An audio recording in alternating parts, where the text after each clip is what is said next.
Photos en main, cris de détresse sont là les images qui ont dominé l'ouverture de la plénière de la session de mars, ouverte ce lundi 29 mars à l'Assemblée nationale. Ces élus du peuple dénoncent tout haut le massacre perpétré à l'est de la RDC. Mais il y a les populations qui meurent jour au jour. Et on n'en fait même pas allusion. Nous voudrions prendre à témoin cette fois-ci, et la communauté, tant nationale qu'internationale, sur les dossiers de l'Est de la République démocratique. On en a marre. S'ils veulent nous aider, qu'ils nous aident et qu'ils s'impliquent. Désormais qu'on mette fin à ce massacre. Comme un seul homme, tous clament « Pas de Congo sans béni, trop c'est trop ». Plus de massacres à l'est de la République démocratique du Congo. C'est une affaire des ennemis des ADF et que donc le gouvernement doit prendre ses responsabilités parce que la sécurité du pays relève, n'est-ce pas, relève de la compétence du gouvernement central. Trop c'est trop. À Lubero, à Rutshuru, à Masisi, à Walikale, le sud Kivu, le massacre depuis il y a plus de 25 ans, nous souffrons. On doit arrêter avec ce phénomène. Le gouvernement doit s'investir, s'impliquer dans la recherche de la paix. C'est ce que nous recherchons. L'Assemblée nationale doit s'impliquer dans la recherche de la paix. L'Est doit être pacifié. Pas de Congo, ça est l'Est de la République. Interpellé par les députés nationaux sur la situation sécuritaire toujours instable dans la partie est du pays, notamment à Béni, le président de l'Assemblée nationale, Christophe Mbosso Kodia, mal compris, demande aux acteurs politiques et à tous les Congolais qui aiment la patrie de quitter immédiatement le groupe armé. Pour réussir ces défis, l'Assemblée nationale lance également un appel pathétique à tous les compatriotes congolais impliqués d'une manière ou d'une autre dans les massacres de notre population. Nous exhortons tous nos compatriotes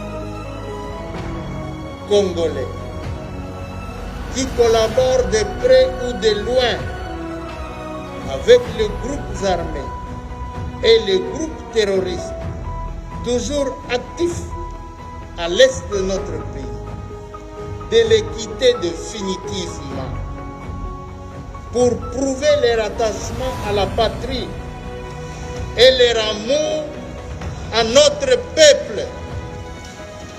Le premier vice-président de l'Assemblée nationale, l'honorable Jean-Marc Kabound, qui a pris la suite de la présidence de la plénière en remplacement du président appelé à d'autres urgences, a pour sa part éclairé l'opinion sur cette situation qui prévaut à l'est de la République. La question de l'insécurité à l'est du pays préoccupe tout Congolais épris de justice et de paix. Et nous devons tous regarder dans la même direction pour éradiquer ces fléaux qui déciment nos frères et sœurs.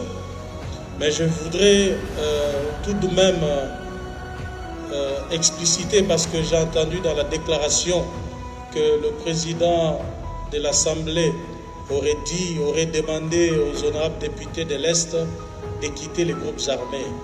Non, parfois vous ne l'avez pas bien compris. Honorables députés, comme vous le savez tous,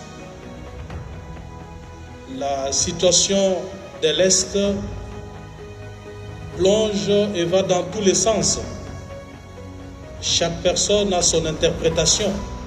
Chaque personne donne sa version des faits.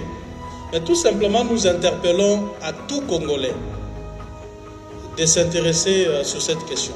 Ou tout Congolais, parce que quand on est Congolais, on a l'âme du pays. On est patriote, n'est-ce pas? On ne peut pas être Congolais et participer à la destruction de son propre pays ou s'adonner à des actes de criminalité comme ça se passe à l'Est.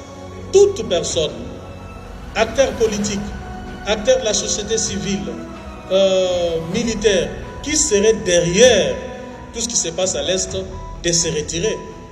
Et ça, c'est clair qu'il y a des gens qui tirent les ficelles dans tout ce qui se passe à l'Est du pays. Et alors,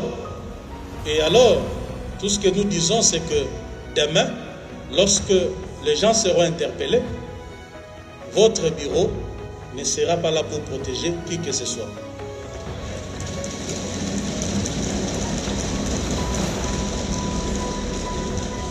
Il s'est de rappeler que c'est sous les applaudissements et l'ambiance parlementaire que le premier vice-président Jean-Marc Kabound Ouakabound a levé sa toute première plénière présidée à l'Assemblée nationale.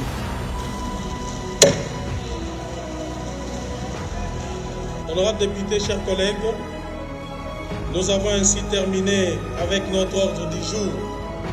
Il ne me reste plus qu'à vous remercier pour avoir pris part activement à nos travaux. La séance est levée.